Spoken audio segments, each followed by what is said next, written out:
భవాని భవాని మా డార్లింగ్ భవాని మామా ఎప్పుడొచ్చా? ఎయిర్పోర్ట్ లో ఫ్లైట్ దిగి ఆగలేక డైరెక్ట్ గా ఇక్కడికి వచ్చేసి. ఏంటి మామ ఇంత వేడిగా ఉన్నావు? దుబాయ్ లో ఎండలు ఎక్కువ కదే. చిలిపి మామ అన్ని అటకరంగానే మాట్లాడతావు. ఒకసారి నొక్కని అయినా ఇక్కడికి వచ్చావేంటి? నువ్వు వచ్చేదాకా ఆగలేకపోయానే. నీ పెదవి కొరికి చాలా రోజులైందే. మామ ఉండు మామా. అబ్బా రావే, ఇంట్లో ఎవరు లేరుగా.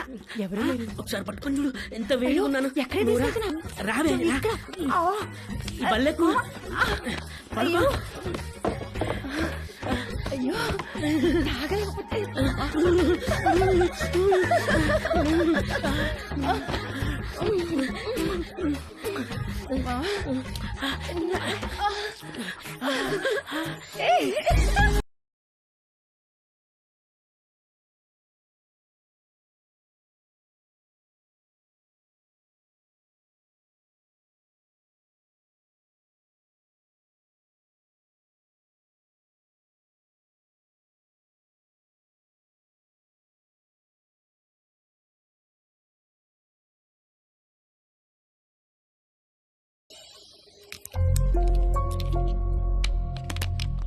ఎన్ని గంటలకు అపార్ట్మెంట్? 11 కాన్సులేట్కి రమ్మన్నారు సార్. ఫింగర్ ప్రింటింగ్ అవ్వగానే కాల్ చేయండి, వచ్చి మళ్ళీ ఫిక్స్ చేయాలి. Okay sir.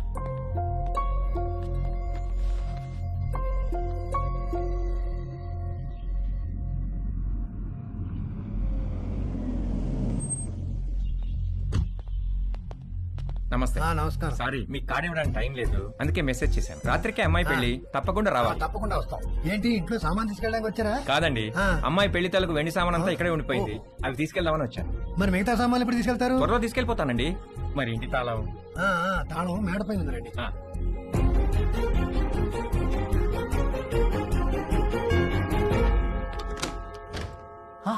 హాయ్ తేజు, మళ్ళీ ఎందుకు వచ్చారు అంకుల్? నిన్ను బీరువాలో నుంచి బయటికి తీసుకొద్దామని. నాకు మిమ్మల్ని చూస్తుంటేనే భయం వేస్తుంది అంకుల్. అర్థం చేసుకోగలను, నీ పరిస్థితిలో నేనున్నా. ఇది వీలైనంత త్వరగా తక్కువ నొప్పితో బయటపడాలనుకుంటాను. నాకు కూడా ఎక్కువ టైం లేదు. జస్ట్ ఇన్ అండ్ అవుట్ 5 నిమిషాలు చాలు. ఒక్కసారి మన ఇద్దరం కలిసి ఉంటాం ఊహించి చూడు, ఎంత బాగుంటుందో.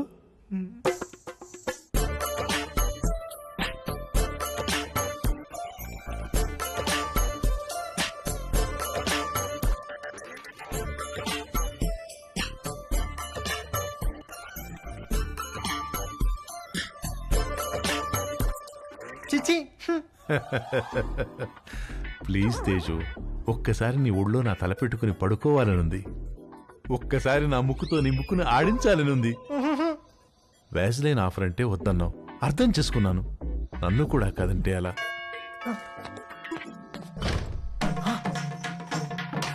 అంకుల్, ఆంటీ చచ్చో. ఆంటీ. హాయ్ తేజు. ఏదో ఒక పని వల్ల ఈ మధ్య నిన్ను అస్సలు కలవడం కుదరట్లేదు, అందుకని వీలు చూసుకుని నేనే వచ్చేసాను. ఇంట్లో ఎవరు లేరు కదా? అంకుల్ ఉన్నారా aunty? Uncle. Hi Ramya. Hi. 1 second. Aunty Ramya.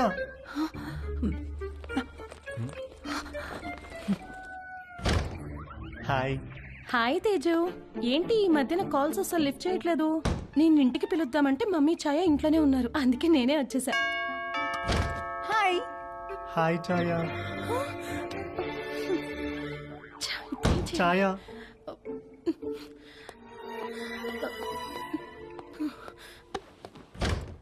Hi.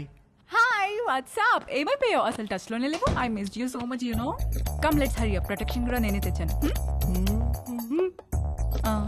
ఇంట్లో ఎవరు లేరు కదా? మీ ఫ్యామిలీ మొత్తం ఇక్కడే ఉంది. ఏంటి? Are you expecting someone? దొరికిపోయే రోజులో ఉంది. మా పేరెంట్స్ ఏమో. వాట్?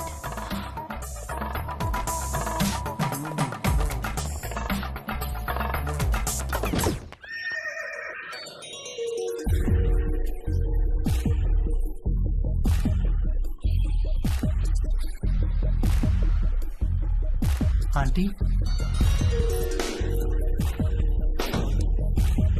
తట్టుకోలేకపోతున్నాను. ఎంత మర్చిపోదామని ట్రై చేసినా నువ్వే గుర్తొస్తున్నావు. Sorry aunty.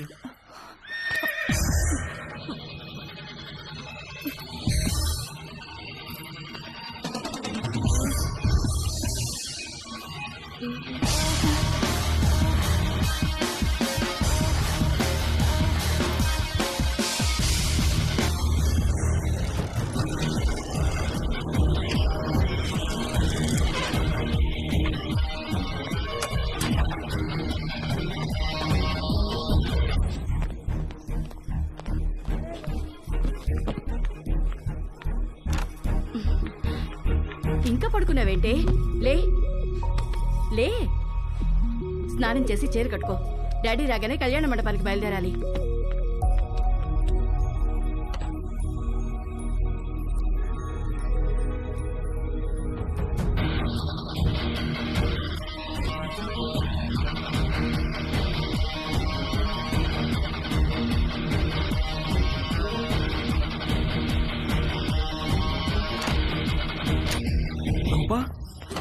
రవి,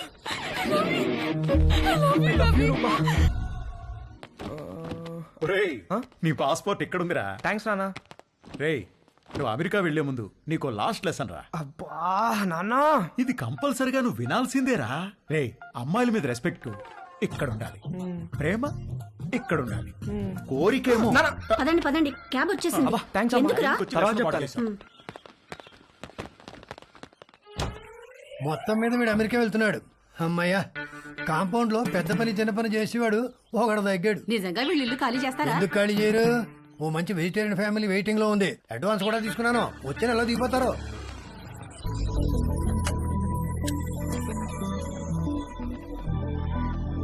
నేను కూడా రావచ్చా ఎయిర్పోర్ట్ కి?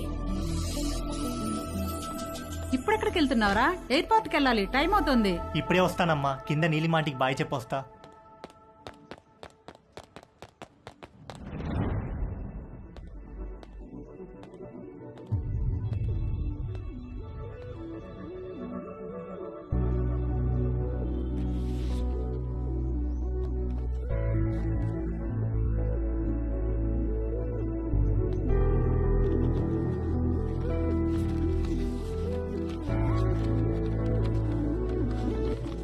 హాయ్ తేజు, నువ్విది చదివేసరికి నేను ఒక కొత్త జీవితాన్ని ప్రారంభించడానికి పైన మొదలుపెట్టి ఉంటాను. మన మధ్య ఏం జరిగిందో నీ గుర్తు నాకు ఎలా అనిపించాలో ఏమనిపించాలో అర్థం కావట్లేదు. అర్థమవ్వకపోయేసరికి దాని గురించి ఆలోచించడం మానేశాను.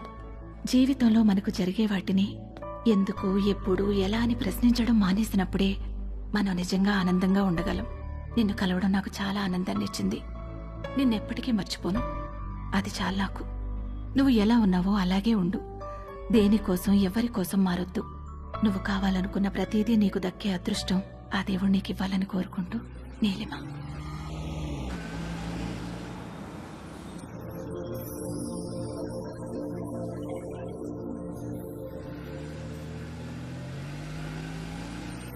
తొందరగా దిగవే, టైం అవుతుంది.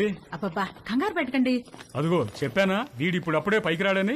అబ్బా నాన్న, నా సూట్ కేసు ఎందుకు తెచ్చారు? నేను ఇంకా నా కడ్రాయిలే సర్దుకోలేదు. ఒరేయ్, నువ్వు ఇలాంటిది ఏదో చేస్తావని తెలిసే నా డ్రాయర్లన్నీ నీ సూట్ కేసులో సర్దిస్తా. అవసరం అయితే నీ డ్రాయర్లు నేను వాడుకుంటా పదా.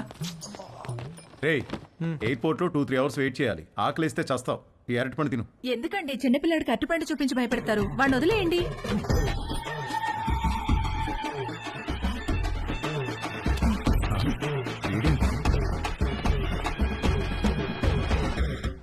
ఒక అద్భుతమైన సమ్మర్ ఆల్మోస్ట్ అయిపోవచ్చింది. మేము ఏదైతే నేర్చుకుని అమెరికా వెళ్ళాలనుకున్నామో అందులో మాకు పిహెచ్డీలు రాలేదు, కానీ ఒక అందమైన అనుభవాన్ని ఎక్స్పీరియన్స్ చేయగలిగాం. మేము కావాలనుకున్నది మాకు దక్కింది. ఈ సమ్మర్ని మర్చిపోం ఎప్పటికీ. మేము అర్థం చేసుకున్నది ఏంటంటే, అమ్మాయిల నమ్మకం, అభిమానం, గౌరవం పొందాలంటే ముందు మనం అమ్మాయిలను గౌరవించడం నేర్చుకోవాలి. వాళ్ళ ఎమోషనల్ కోషెంట్ని అర్థం చేసుకునే ఇంటెలిజెన్స్ కోషెంట్ మనకు ఉండాలి. వాళ్ళని పూజించాలి, గాఢంగా ప్రేమించాలి. ఎందుకంటే వాళ్ళకు కావాల్సింది అదే. వాళ్ళకు కాదు, అందరికీ కావాల్సింది అదే, ప్రేమ. అమెరికాలో అమ్మాయిలు మమ్మల్ని పట్టించుకుంటారా లేదా అనే విషయం మేము పెద్దగా పట్టించుకోనక్కర్లేదు. ఎందుకంటే తిరిగి వచ్చేటప్పటికి మా ప్రేమ మా కోసం ఎదురు చూస్తూ ఉంటుంది కాబట్టి. మా అందమైన ప్రేమ. ఈ విషయంలో మేము ముగ్గురం నిజంగా అదృష్టవంతులం.